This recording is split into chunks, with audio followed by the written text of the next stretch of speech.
ನನ್ನ ಹೆಸರು ಜಯಂತಿ ಅಂತ. ಕಳಂಜಯ ಸಂಘದಲ್ಲಿ ನಾನು ಈಗ 2 ವರ್ಷದಿಂದ ಸಂಘದಲ್ಲಿ ಇದ್ದೀನಿ. ಆದರೆ ತುಂಬ ಕಷ್ಟಕಾಲದಲ್ಲಿ ನಮಗೆ ತುಂಬ ಹೆಲ್ಪ್ ಆಗುತ್ತೆ. ಆದರೆ ಕಳಂಜಯ ಸಂಘಕ್ಕೆ ಸೇರಬೇಕು ಅಂತ ತುಂಬ ದಿನ ನಾನು ಅಂದ್ಕೊಂಡಿದ್ದೆ, ಆದರೆ ಸೇರ್ಕೊಳ್ಳೋಕ್ಕಾಗಿರಲಿಲ್ಲ. ಇವಾಗ ಸೇರ್ಕೊಂಡಿದ್ದೀನಿ, ತುಂಬ ಅನುಕೂಲ ಪಡಿತಾ ಇದ್ದೀನಿ ನಾನು ಸಂಘದಿಂದ. ಈಗ ತುಂಬ ಕಷ್ಟ ಇರುತ್ತೆ, ಮಕ್ಕಳಿಗೆ ಫೀಸ್ ಕಟ್ಬೋದು, ಮತ್ತು ಏನಾದರೂ ಪ್ರಾಬ್ಲಮ್ಸ್ ಇದ್ದರೆ ಹಾಸ್ಪಿಟಲ್ಗಿರ್ಬೋದು, ನಮಗೆ ಲೋನ್ ಬೇಕು ಅಂತ ಹೇಳಿದಾಗ ನಾವು ಉಳಿತಾಯ ಮಾಡ್ತೀವಿ. ತಿಂಗಳಿಗೆ 200 ರೂಪಾಯಿ ಉಳಿತಾಯ ಮಾಡ್ತಾಯಿದ್ದೀವಿ. ಆದರೆ ನಮ್ಗೆ ಲೋನ್ಸ್ ಎಲ್ಲ ಕೊಟ್ಟು ತುಂಬ ಅವರಿಂದ ಅನುಕೂಲ ಆಗಿದೆ ನಮಗೆ. ಸರ್ ಇವಾಗ ನಾವು 30,000 ತೊಗೊಂಡಿದ್ದೀನಿ. ಆರಾಮಾಗಿ ತಿಂಗಳು ಕಟ್ಕೊಂಡು ಹೋಗ್ತಾ ಇದ್ದೀವಿ. 12 ಜನ ಇದ್ದಾರೆ ನಮ್ಮ ಸಂಘದಲ್ಲಿ. 12 ಜನನೂ ಕರೆಕ್ಟಾಗಿ ಕಟ್ಕೊಂಡು ಹೋಗ್ತಾರೆ, ಲೋನ್ ತೊಗೊಳ್ತಾ ಇದ್ದೀವಿ. ತುಂಬ ಒಳ್ಳೆ ಯೋಜನೆ ಸರ್. ನಮಗೆ ನಿಜವಾಗ್ಲೂ ಈ ಯೋಜನೆ ಸಿಕ್ಕಿದ್ದು ತುಂಬ ಅನುಕೂಲ ಆಗಿದೆ ನಮಗೆ.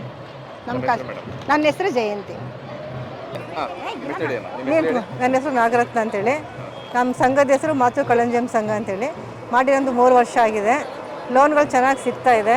ಯಾಕೆ ಅಂತ ಹೇಳಿದ್ರೆ ಈಗ ಉಳಿತಾಯ 500 ರೂಪಾಯಿ ಉಳಿತಾಯ ಮಾಡ್ತಾಯಿದ್ದೀವಿ.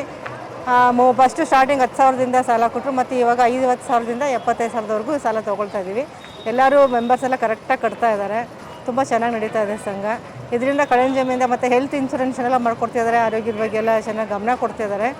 ಈ ಸಂಘ ಮಾಡಿದ್ರೆ ತುಂಬ ಒಳ್ಳೇದಾಗ್ತಾ ಇದೆ. ಎಲ್ಲರಿಗೂ ಎಲ್ಲ ಆರ್ಥಿಕವಾಗಿ ಮುಂದುವರಿತಾ ಇದ್ದಾರೆ. ಉಳಿತಾಯ ಏನು ಸಮಸ್ಯೆ ಏನಿಲ್ಲ. ತಿಂಗಳಿಗೆ 1 ಸಲ ಇದೆಯಲ್ಲ, ಅದರಿಂದ ನಮಗೇನು ಸಮಸ್ಯೆ ಬರ್ತಾ ಇಲ್ಲ. ತಿಂಗಳ ಮತ್ತು ಬಡ್ಡಿನೂ ಕಮ್ಮಿ ಇದೆ. ಎಲ್ಲರಿಗೂ ಒಳ್ಳೆ. ಹೌದು, 2% ಬಡ್ಡಿ ಇರೋದ್ರಿಂದ ಎಲ್ಲರೂ ಕರೆಕ್ಟಾಗಿ ಕಟ್ಕೊಂಡು ಹೋಗ್ತಾರೆ. ಮತ್ತು ಅಮೌಂಟ್ ಅಷ್ಟೇ ಫುಲ್ಲೇ ಕಟ್ಟಬೇಕು ಅಂತಿಲ್ಲ. ನಾವು ಈಗ 5,000 ತೊಗೊಂಡು 2,000 ಅಂತ ಮಾಡಿ ಮಂತ್ಗಳು 24 ತಿಂಗಳು 15 ತಿಂಗಳು ಆ ಥರ ಮಾಡಿ ಕಟ್ಕೊಂಡು ಹೋಗ್ತಾ ಇದ್ದೀವಿ. ನಾಗರತ್ನ.